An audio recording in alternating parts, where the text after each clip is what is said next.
আপনি জানলে আমার অন্যত মালিক, আপনার আদেশ অমান্য করে আমি কিন্তু বেইমানি পরিচয় দেবো না, কোনোদিন না। তুমি আমি খাঁচায় বন্দি পাখির মতো ওই লাগাতে পাঠিয়ে গাছ যন্ত্রণা নিয়ে আমি ছটফট হয়ে কেঁদেছি। মনের অজান্তে হয়তো অনেক স্বপ্নে যা আমি বলেছি, কিন্তু খুশির আনন্দে ওই তারা মিলে মুক্ত আকাশে আমি কোনোদিন উঠতে পারিনি, কোনোদিনও না, কোনোদিনও না।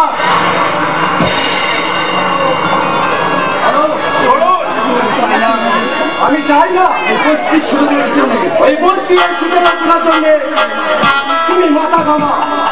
কাদের ছোট লোক বলছো বাবা, কাদের ছোট লোক বলছো? ওই বস্তিতে বাস করে মাছ ধরি ছোট লোক হয়ে যায় না, তোমারই মুখে। আমার ঠাকুরদা এই বস্তিতে বাস করতো, তাহলে তোমার ভাষায় তিনিও তো ছোট লোক। বস্তিতে বাস করলেই মানুষ ছোট লোক হয় না বাবা।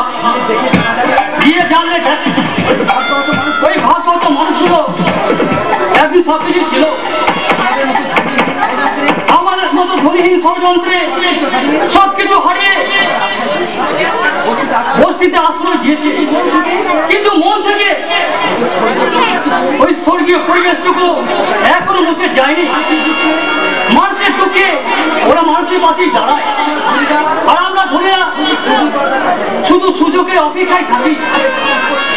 ওদের শেষ সম্পদটুকু আত্মসাৎ করা পর্যন্ত আমাদের চোখে শান্তি সুখ আসে না বাবা। একবার মুখে হাত দিয়ে বলতো বাবা, সহজ সরল মানুষগুলো ছোট লোক না, আমরা উঁচুতলার মানুষরা ছোট লোক। আমি তোমার সঙ্গে তর্ক করতে চাই না, শুধু এইটুকু জেনে রাখো ওই বস্তিতে আমি কারখানা তৈরি করবো। তবে আমারও সে শেষ কথা শুনে রেখো বাবা, তোমার ওই যুবক আসছে স্বপ্ন আমি বলে হতে দেব না। তার জন্য তুমি আমাকে যে শাস্তি দেবে, সে শাস্তি যত কঠিন হোক না কেন আমি মাথা পেতে নেব। মানুষ সত্যের পূজারি আমি, পরম মমতাই মানুষকে আমি বুকে টেনে নেব, ওনাদের দূরে সরিয়ে দেবো না, দিতে পারবো না, দিতে পারবো না। যাচ্ছে কথা, বোনের বিয়ের সামনে খুঁজ করা ঠিক করে এলাম। এখন আমার অনেক কাজ, এখন আমি আসি বাবা, এখন আমি আসি। তাই তো আমি এখন কি করি, একটা আদর্শ ছেলেকে নিয়ে দাদা এখন আমার লক্ষ্য ঠিক রেখে আমাকে এগিয়ে যেতে হবে। আমার স্বপ্ন আমাকে আমাকে সফল করতে হবে। আরে আমি ভুলে গেছি আমার গ্রামের বিয়ে ঠিক হয়ে গেছে। আরে ফালতু সময় নষ্ট না করে আমি এখন বিয়ের আয়োজন করি গাই, আমি এখন বিয়ের আয়োজন করি গাই।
হবে, এই শ্যামা শাস্ত্রী পল্লী বুকে স্কুল তৈরি করতে হবে, অশিক্ষিত অন্ধকার দূর করতে হবে।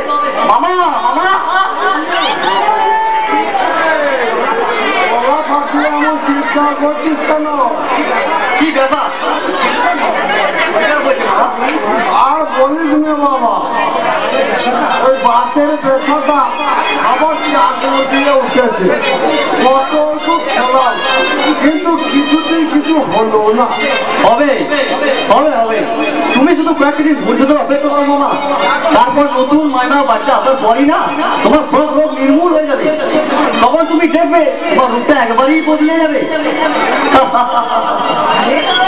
হ্যাঁ রে, কোনো সুখবর এনেছিস বুঝি? দেখো মামা, ওই যে তুমি কাউরি চাকরির মেয়ের কথা বলছিলে না? ও হ্যাঁ হ্যাঁ হ্যাঁ, মেয়েটার নাম গায়ত্রী। ও ভালো মেয়ে। হ্যাঁ রে, ওই দারুণ আমাকে মেয়ে দেবে। হবে না মানে? বাংলাদেশের অভাগা কন্যাদায় করছে পিতারা এমন সুপাত্র পেলে বাচ্চারা করতে চায় নাকি? তাছাড়া মেয়ের বিনা ফোনে বিয়ে হবে, এটা তো তার 14 পুরুষের সৌভাগ্য। বটেই তো বটেই তো, তাহলে দেরি করিস না বাবা। ওই সামনে শুভ দিনে তুই আমাদের চারা এক করে দে। তোকেও আর হাত পুড়িয়ে রান্না করে খেতে হবে না।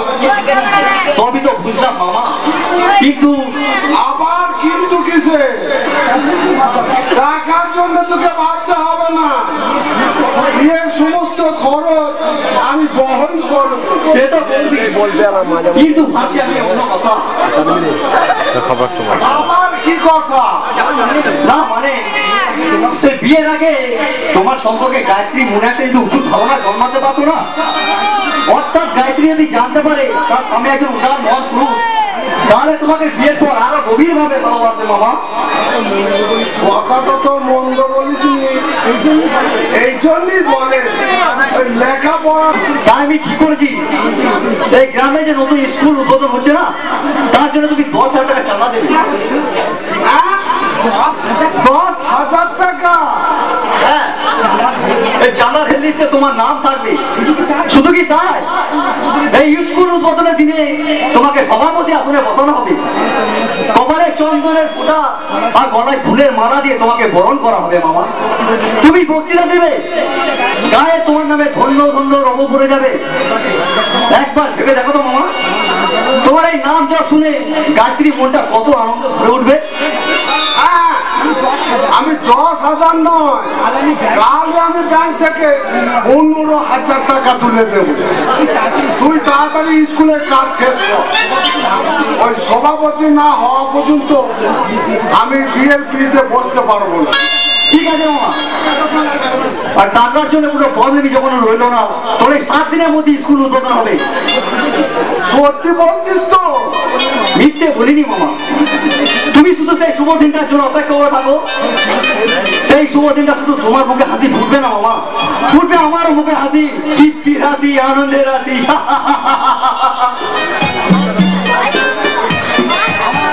আমার যা দর্শ হচ্ছে না, এখন আনন্দ আমার হাসতে ইচ্ছে করছে। হঠাৎ মনে হলো স্কুল উদ্বোধন হচ্ছে, আমি সভাপতি হয়ে বক্তৃতা দিচ্ছি।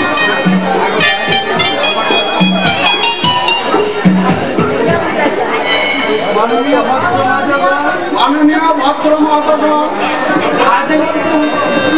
আজ যে স্কুল উদ্বোধন হচ্ছে, এই স্কুল তৈরি করতে আমি কর করে 15,000 টাকা দিয়েছি।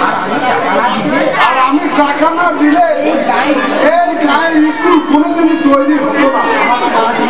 আমার সারা জীবনে 3 দিন করে আমি মহৎ কাজে ব্যয় করেছি।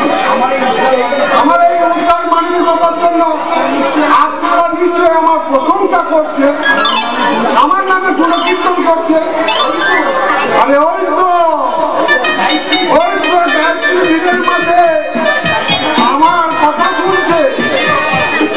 ওই তো, এসো এসো গায়ত্রী, কাছে এসো। তোমার মুখে হাসি দেখো বলি তো আমি জলের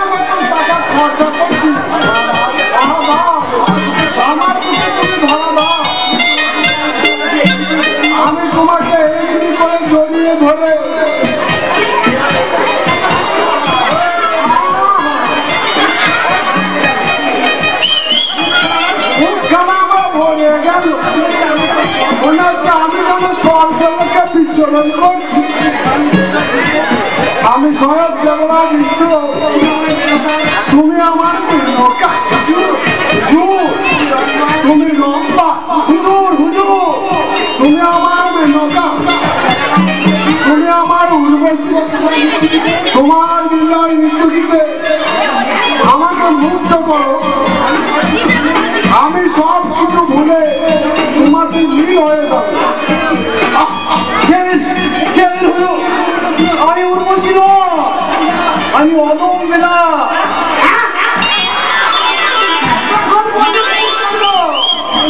আমি তো বলেছি আমি তো দেখুন মেনকা লম্বা উর্বশী নিয়ে স্বরগুলোকে বিছানো হয়েছিলেন, তাই আমার কথা আমার কানে যায়। আজ আমার বড় আনন্দের দিন না, কেন হুজুর? আমার অনেক দিনের আশা পূর্ণ হবে। ওই দারুণী চাকরিকে নিয়ে গায়ত্রী আমার জীবন সঙ্গী হবে। তাই নাকি হুজুর? তাহলে মাধবী সুফল পেয়েছেন হুজুর, ওই জন্যই বলে সুপুরে মেয়া বলে। হ্যাঁ, ছোটবেলা সুখে দুঃখে তুমি আমার সঙ্গেই আছো। আর আমার বিয়ের দিনে আমি তোমাকে একটা উপহার দেব। হুজুরে দয়া শরীর, বলো কি চাও তুমি? আমি আর কি বলবো হুজুর, তবে আপনি যদি দয়া করে আমার শশীবালাকে এক জোড়া মুখের মুখো বালা দেন, তাহলে শশীবালা আমাকে আর মুখ ছামড়া দেবে না। স্বামী অন্তর প্রাণ হয়ে তার ভালোবাসা সাগরে আমাকে ডুবিয়ে রাখবে। আচ্ছা ঠিক আছে ঠিক আছে, তোমার আশায় পূর্ণ হবে। বেঁচে থাকুন হুজুর, বেঁচে থাকুন। এই চুচালে গায়ে মানুষের পড়া নিয়ে আপনি বেঁচে থাকুন। আমি নবজন্ম করতে চলেছি না, ওই পশ্চিমে গাছে ঝলসে যাওয়া গাছে আবার ফুল ফুটবে। শুধু কি তাই, ওই মরা গাঙে জোয়ার এসে শ্রীহীন বালুচরে ফিরি আনবে।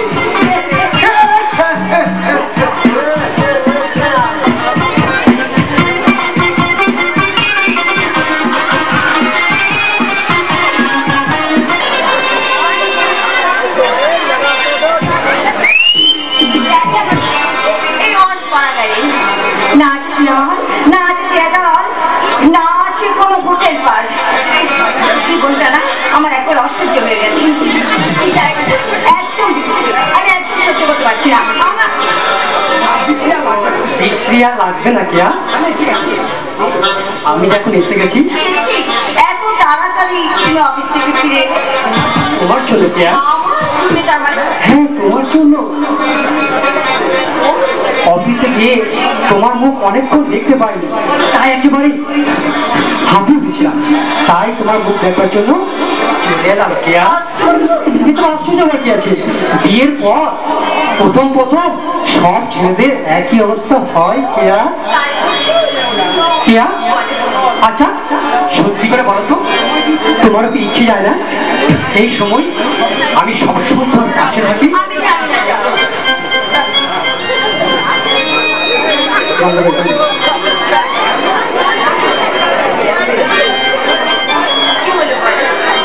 তোমার মুখে দেখছিল খুব সুন্দর, নাইস, ভেরি নাইস। তাই বলছি? তবে কি মিথ্যা বলছি? আর তখন আমার কি মনে হচ্ছে জানো? মনে হচ্ছে প্রেম করার মানুষ আমি তো পেয়ে গেছি। সত্যি তাই কিয়া?